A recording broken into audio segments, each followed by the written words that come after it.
Thank you, Martin. That was very clear. And like many in the room, I've got a vested interest. So my question's going to be in a moment, how quickly am I going to get it? Right. Selling technology to the public sector. Darren. And I hope this is going to cover selling technology to ministers who can't even spell proton. But no, I shouldn't say that, so I won't.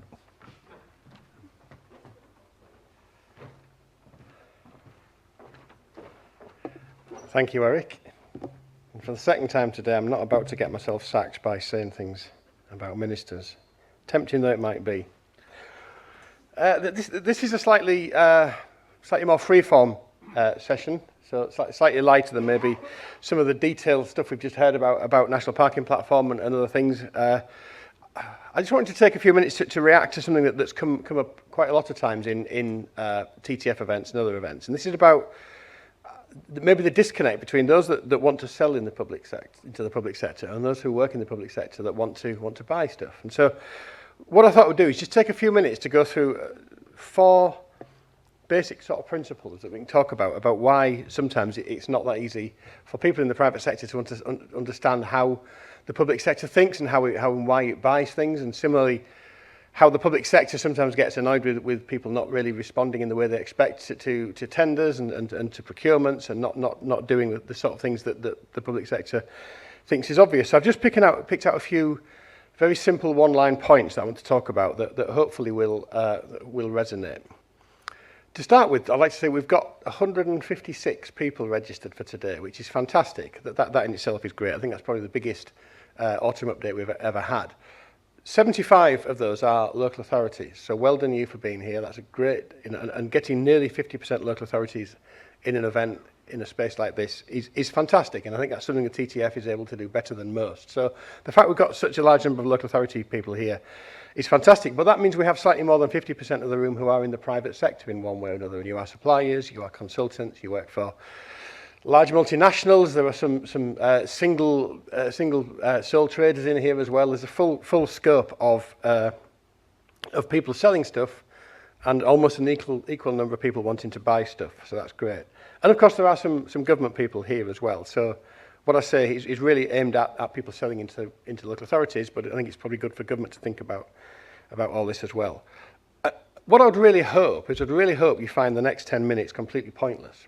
In other words, I would hope that everything I say is perfectly obvious and doesn't need to be said, but I suspect that's not the case. So I hope all of you find something interesting in these statements that I wanted to kind of talk about. And the first statement is, better doesn't have to mean new. So we talk a lot about new technology. We've been talking about new technology today. We've been talking about the connected services framework. We've been talking about various types of technology and the way we can use data, and lots of other things, and there's some great products out there to be seen, and I hope you have all done that. I hope you made the most of the breaks to go and speak to the exhibitors and the like, and it's quite easy to think about new technology as doing new stuff. So let's get new technology because we can do more new things, and we can do better things and provide new services, and sometimes people working in technology, that's how they see the future, and local authorities find that difficult, because actually really local authorities may want to do better things, but most local authorities don't have that much money. And actually, a lot of local authorities see technology as an opportunity to do things better, but not new. So, provide services in a more efficient way. Provide services using a smaller staff resource. Provide services more efficiently, move to services that can be delivered 24 hours a day. All these types of things are really where technology should be impacting the way we deliver public services. And it's not necessarily about how quickly we all start travelling around using nuclear-powered space hoppers or whatever the future of technology is. That's not really the answer. That's not really the short-term problem selling into the public sector that technology needs to solve. In a world where funding is falling, in a world where, as we're about to find out, I suspect in the budget in a couple of weeks' time, the public purse is getting smaller, maybe the main role of technology is to allow us to continue to do the things we do now, but do it in a more efficient way. And AI is a good example of that. You may think of AI as being able to offer all sorts of new ways of travelling and new ways of finding out about journeys and planning journeys and all this type of thing. And hopefully will do that. But an equally important thing is that AI potentially allows us to deliver the services we need to deliver now more effectively, use staff time more effectively, not need as much staff resource as we do now to deliver things. And you think about areas where that are very staff heavy, where people are working on quite repetitive tasks, and you think, well, AI is a great way that you could actually deliver those services more effectively, use that limited public resource to go further and deliver better services. So I think it's key when we think about new technology that we think about that.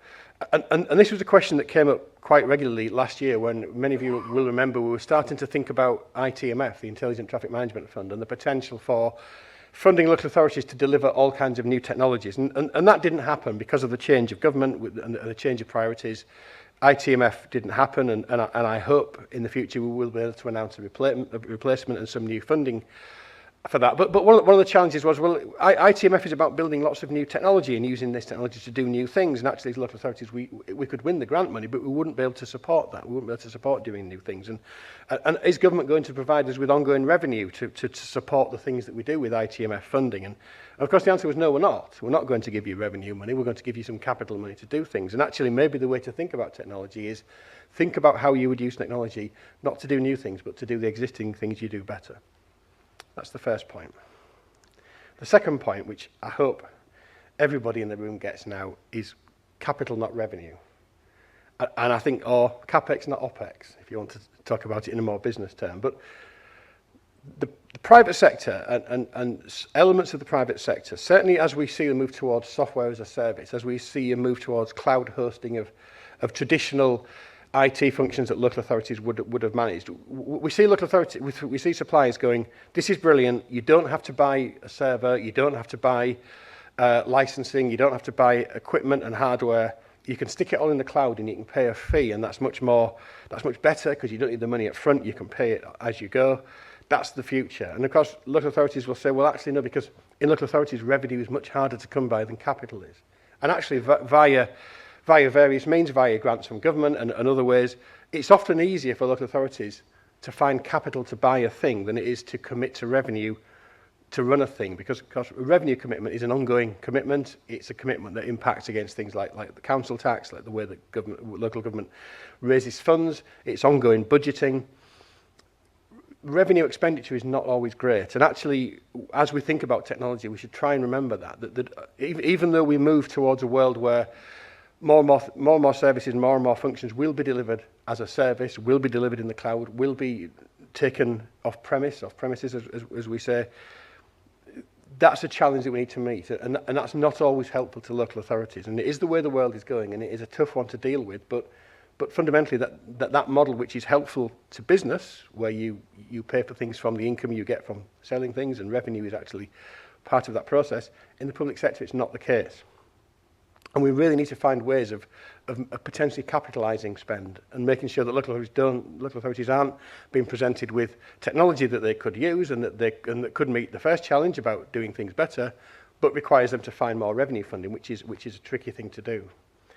I don't necessarily know the answer to that. I don't know how we would deal with that, but I think it's a challenge that we need to meet. And I think the TTF is maybe a good place to have those discussions about how we ensure that we can make the best of technology that's available. We can use new technology and we can meet the challenges we see around the coming of connectivity and autonomy and all these other types of things. But we do it in a way that doesn't affect the fundamental way in which the public sector is funded. And of course, one of the responses to that is, well, we just need to alter the rules between capital and revenue, and we need to get the Treasury to just change the rules. And if we did that and we didn't worry so much about capital and revenue, then this problem would go away. But I suspect that's never going to happen.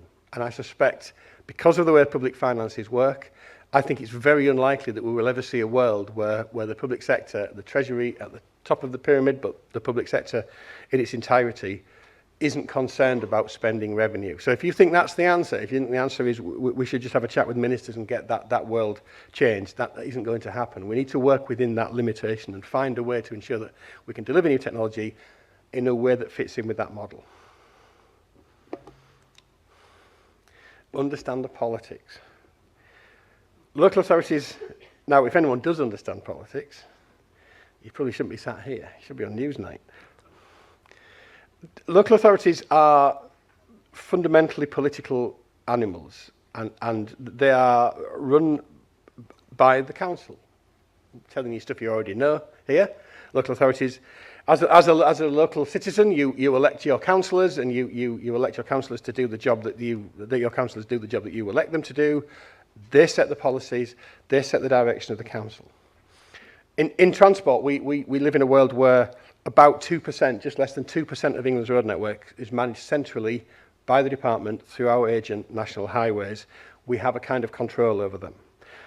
The 98.2% of England's network that isn't part of the strategic road network is managed by one of 154 different local authorities, each of which are separate, independent, democratically organised bodies that have their own political desires, their own political impetuses, that have administrations of different colours, that have different pressures.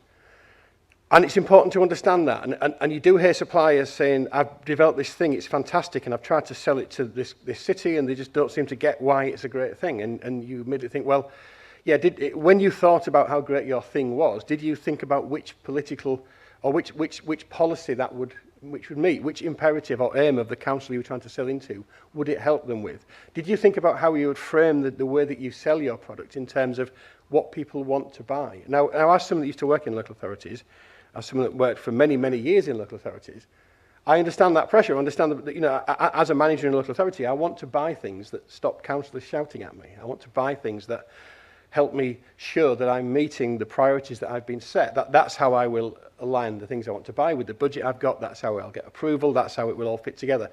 Suppliers need to help me in doing that by having some kind of understanding of that world that allows them to frame the product and frame the benefits of the thing they're selling me in those terms. So I'm not saying that as a supplier you need to go and employ a team of political scientists. I don't think you do.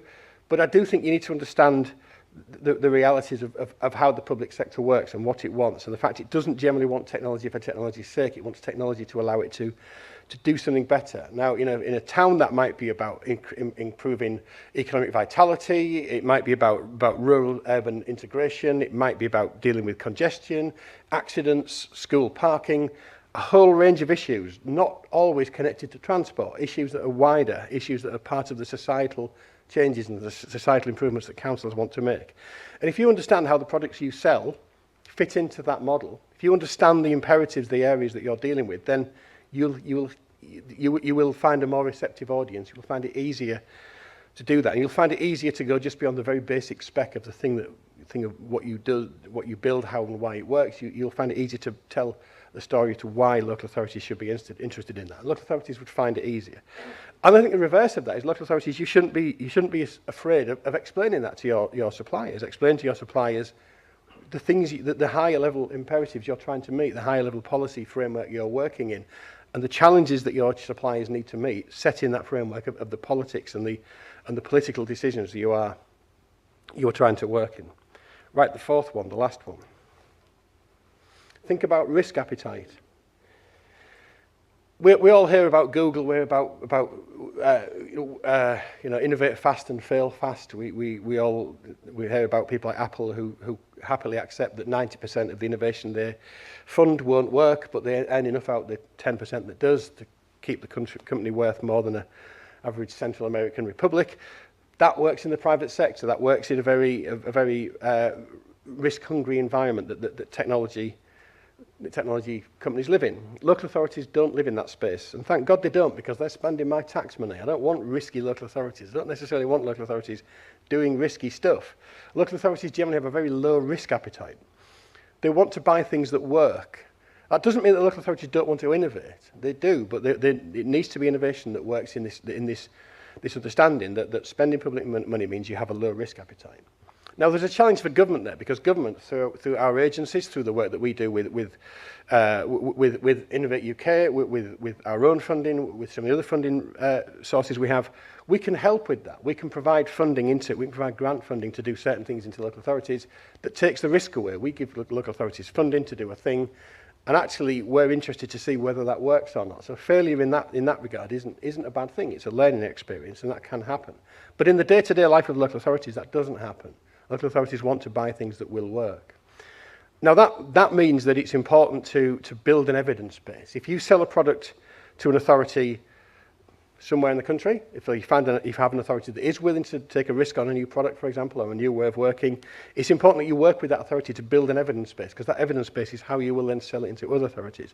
That showing that stuff works is really important. And of course, that's been one of the keys of the TTF.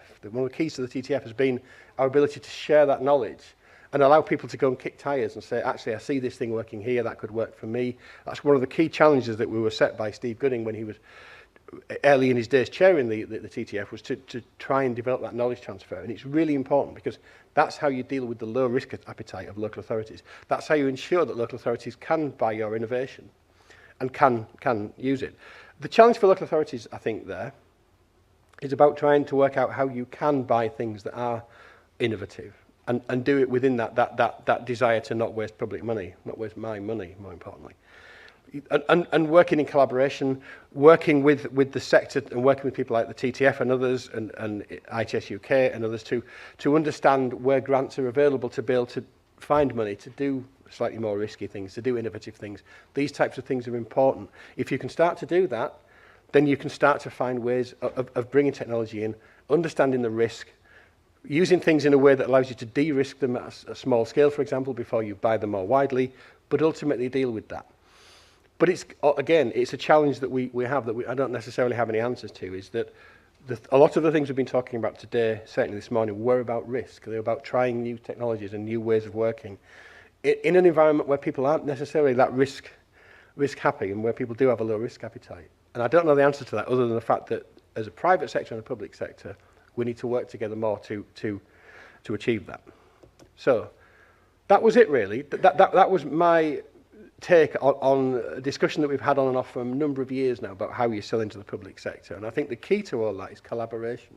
The key to all that is local authorities and suppliers talking increasingly early with each other. And I think the key is not thinking that we can do away with procurement, because we can't. The procurement processes we have are procurement processes we have to follow, and there are rules about how we think about price and quality and how we do that. But there are also ways that local authorities maybe don't use enough to think about negotiation, think about collaborative design, think about different ways of procuring technologies that allow you to have those discussions and ensure the market understands what you want, what your imperatives are, what your risk appetite is, before you think about buying. And similarly, on the private sector, understanding where local authorities are trying to get to, what they're trying to achieve as part of that process of selling things. And I think by doing that, we can maybe overcome some of those barriers, and we can ensure that the technology that we need to buy to deliver many of the services and opportunities we've talked about today can happen more readily. And I want the TTF to be the space where we continue to talk about that. And although we are the Transport Technology Forum, when we think about technology solutions, I think it's increasingly important going forward that we're also the space that we can talk about those commercial and procurement activities and those challenges and those ways around some of the challenges that people have found, and share that information, because again, some local authorities are better at this than others. Some local authorities are better at communicating their requirements than others. Some suppliers are better at understanding the sector than others are. But by sharing information through a forum like the TTF, I think we have an opportunity to try and level up and make everybody better at selling technology into the public sector. Thank you.